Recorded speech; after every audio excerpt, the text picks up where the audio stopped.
ദൈവത്തിന് മഹത്വം. നമ്മുടെ പ്രതിദിന ആഹാരം ജനുവരി 8. ജയാളികളെക്കാൾ അധികം. നാമോ നമ്മെ സ്നേഹിച്ചവൻ മുഖാന്തരം ഇതിലൊക്കെയും പൂർണ്ണ ജയം പ്രാപിക്കുന്നു. അപ്പോസ്തോലനായ പൗലോസ് റോമർക്കെഴുതിയ ലേഖനം 8-ാം അധ്യായം 37-ാം വാക്യം.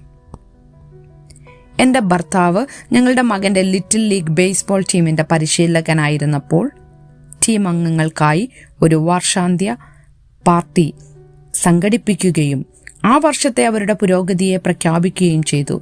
ഞങ്ങളുടെ ഏറ്റവും പ്രായം കുറഞ്ഞ കളിക്കാരിൽ ഒരാളായ ഡസ്റ്റിൻ പരിപാടിക്കിടെ എന്നെ സമീപിച്ചു.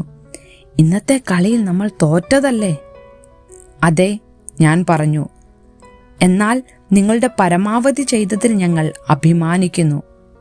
എനിക്കറിയാം, അവൻ പറഞ്ഞു. എന്നാൽ നമ്മൾ തോറ്റു, ശരിയല്ലേ? ഞാൻ തലയാട്ടി. പിന്നെ എന്തുകൊണ്ടാണ് എനിക്കൊരു വിജയിയായി തോന്നുന്നത്? ഡസ്റ്റിൻ ചോദിച്ചു. പുഞ്ചിരിച്ചുകൊണ്ട് ഞാൻ പറഞ്ഞു, കാരണം നീ ഒരു ജയാളിയാണ്. മികച്ച പ്രകടനം കാഴ്ചവെച്ചപ്പോഴും ഒരു കളി തോറ്റാൽ താൻ ഒരു പരാജയമാണെന്ന് ഡസ്റ്റിൻ കരുതിയിരുന്നു. യേശുവിൽ വിശ്വസിക്കുന്നവരെന്ന നിലയിൽ നമ്മുടെ പോരാട്ടം ഒരു കായിക മേഖലയിൽ മാത്രം ഒതുങ്ങുന്നില്ല. എന്നിരുന്നാലും ജീവിതത്തിൻ്റെ കഠിനമായ ഒരു കാലഘട്ടത്തെ നമ്മുടെ ജീവിത മൂല്യങ്ങളുടെ പ്രതിഫലനമായി കാണുവാൻ നാം പ്രലോഭിതരാകുന്നു. നമ്മുടെ ഇന്നത്തെ കഷ്ടപ്പാടുകളും ദൈവമക്കളെന്ന നിലയിലുള്ള നമ്മുടെ ഭാവി മഹത്വവും തമ്മിലുള്ള ബന്ധം അപ്പോസ്തോലനായ പൗലോസ് സ്ഥിരീകരിച്ചു. നമുക്ക് വേണ്ടി തന്നെ സമർപ്പിച്ചുകൊണ്ട് പാപവുമായുള്ള നമ്മുടെ പോരാട്ടത്തിൽ യേശു നമുക്ക് വേണ്ടി പ്രവർത്തിക്കുന്നത് തുടരുകയും അവൻ്റെ സാദൃശ്യത്തിലേക്ക് നമ്മെ രൂപാന്തരപ്പെടുത്തുകയും ചെയ്യുന്നു.